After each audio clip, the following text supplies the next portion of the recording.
Aku jatuh cinta pada pria yang sudah menikah. Dan sejak itu, setiap hari terasa seperti kesalahan yang terus kuulang. Setiap hati punya rahasia. Dan tidak semua rahasia siap untuk diungkap. Selamat datang di Rahasia Hati. Namaku Alia. Usiaku 32 tahun. Setiap pagi, aku berangkat kerja sendiri. Apartemen kecilku selalu sunyi, bahkan sebelum matahari muncul. Aku terbiasa menyiapkan kopi tanpa berbicara pada siapapun, memeriksa ponsel hanya untuk memastikan tidak ada pesan yang tertinggal. Hidupku terlihat rapi, pekerjaan tetap, rutinitas jelas, tidak ada drama yang berlebihan. Tapi di balik itu, ada kekosongan yang sulit dijelaskan. Bukan kesedihan besar, hanya rasa sepi yang menetap terlalu lama. Aku tidak pernah berpikir akan terlibat dalam cerita seperti ini. Aku bukan tipe orang yang mencari masalah. Aku selalu percaya bahwa hal-hal salah bisa dihindari jika kita cukup berhati-hati. Saat itu, satu-satunya yang kuinginkan hanyalah hari-hari yang berjalan normal, tanpa luka, tanpa rahasia. Aku tidak tahu bahwa hidup sedang bersiap mengajarkanku arti dari batas yang perlahan menghilang.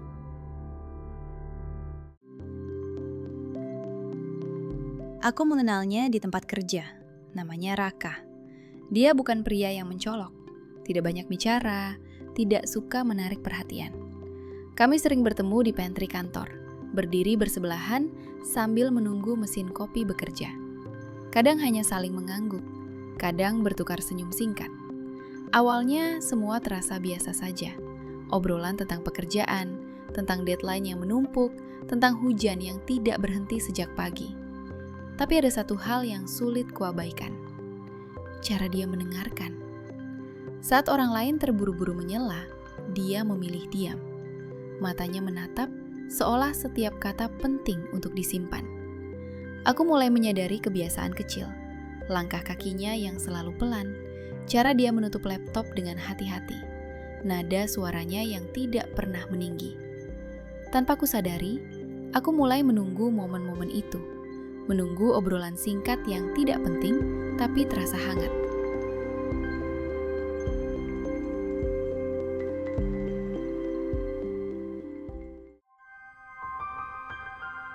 Aku tahu sejak awal dia sudah menikah.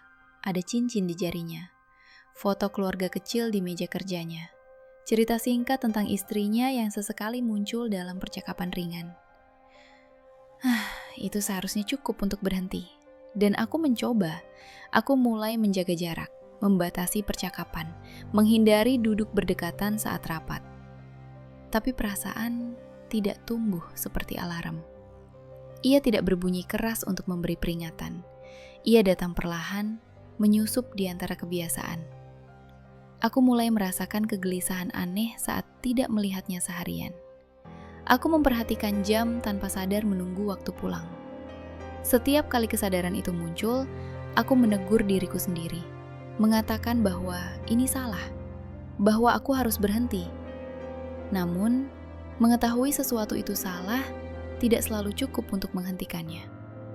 Dan di sanalah aku mulai kehilangan kendali atas perasaan yang tak pernah kuminta.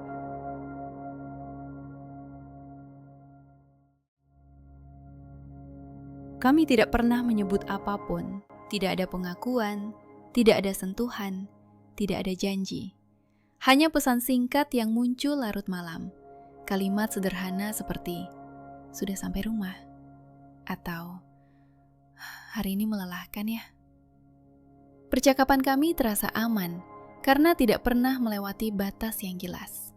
Setidaknya begitu pikirku.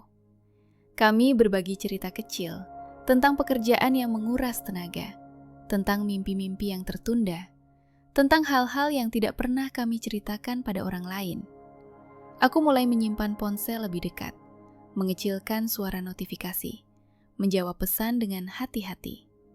Setiap malam, aku meyakinkan diri bahwa ini hanya persahabatan, bahwa tidak ada yang dirugikan. Padahal, jauh di dalam hati, aku tahu aku sedang berharap lebih. berharap dia memilih tinggal lebih lama, berharap namaku menjadi yang pertama dia ingat sebelum tidur. Hubungan tanpa nama itu perlahan mengambil ruang yang seharusnya tidak pernah kuberikan. Suatu malam kami duduk di mobilnya. Mesin menyala, tapi kami tidak segera pergi. Lampu jalan memantul di kaca depan. Suasana hening lebih lama dari biasanya. Dia menatap lurus ke depan, lalu berkata dengan suara rendah, "Aku tidak bahagia di rumah." Kalimat itu menggantung di udara, tidak meminta jawaban, tidak juga meminta penghiburan. Aku tahu, saat itu, aku seharusnya keluar dari mobil, mengakhiri segalanya, menjaga batas yang tersisa. Tapi aku tidak bergerak.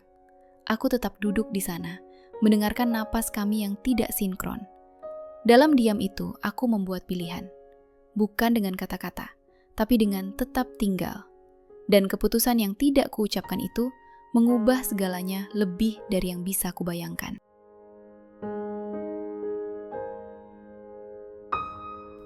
Sejak malam itu, hidupku berubah. Aku mulai menunggu pesan dengan perasaan campur aduk, takut dan berharap dalam waktu bersamaan.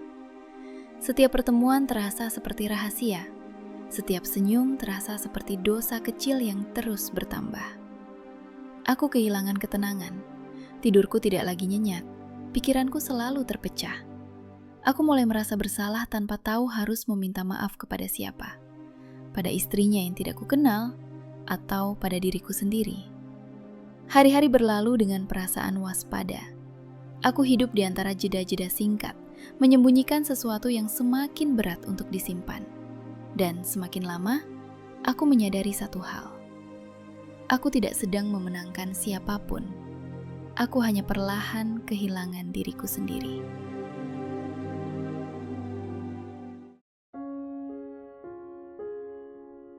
Aku mencintainya. Itu kenyataan yang tidak bisa lagi kusembunyikan. Tapi aku juga tahu, aku tidak pernah benar-benar menjadi pilihannya. Aku hanya tempat singgah di antara hidup yang tidak ingin dia lepaskan. Sampai hari ini, aku masih menyimpan rahasia itu sendiri. Tidak untuk dibanggakan, tidak untuk dibenarkan. Karena mencintai pria yang sudah menikah, bukan hanya tentang melukai orang lain, tapi tentang kehilangan batas, harga diri, dan ketenangan yang dulu kupunya. Dan mungkin ini adalah harga yang harus kubayar, karena tidak pergi saat aku masih punya kesempatan.